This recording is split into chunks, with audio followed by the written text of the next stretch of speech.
Hello mga ka-SCAS, masayang-masaya nga si Sanjo Maludo at nakapanganak na ang kanyang asawa na si Ria Ataide. Na-share niya sa kanyang IG story ang video kung saan makikita ang kanyang baby na nakasakay na sa hospital baby trolley at nasa koridor sila. Maaaring palipat na sila sa isang private room at nakasulat sa caption ay 09-23-24. Kahapon nga ay isinilang na ang kanilang baby ni Ria at makikita naman sa IG story ni Mami Ria na na-share niya ang video.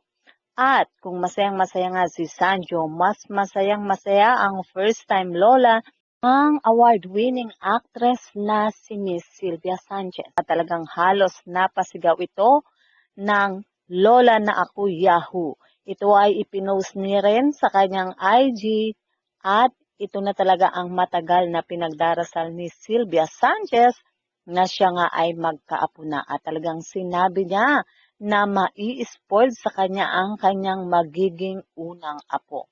Marami naman ang umasa na ang magbibigay nga ng unang apo ay ang mag-asawang Arjo at Maine. Pero naunahan nga sila ni Sanjo at Ria. At heto na nga, isang malusog na apo ang aalagaan ng first-time lola na si Sylvia Sanchez. Samantala, na-share naman sa Facebook ni Sanjo Marudo na ito pa lang si Sanjo Marudo, Ria Ataide at ang kanilang baby ay halos magkamuka ng birthday at sila ay puro 23.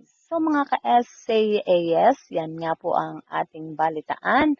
At kung inyong naibigan, put your comment down below. At syempre, huwag kakalimutang mag-like, share, and subscribe. At syempre po, congratulations kay Sanjo at Ria Ataide.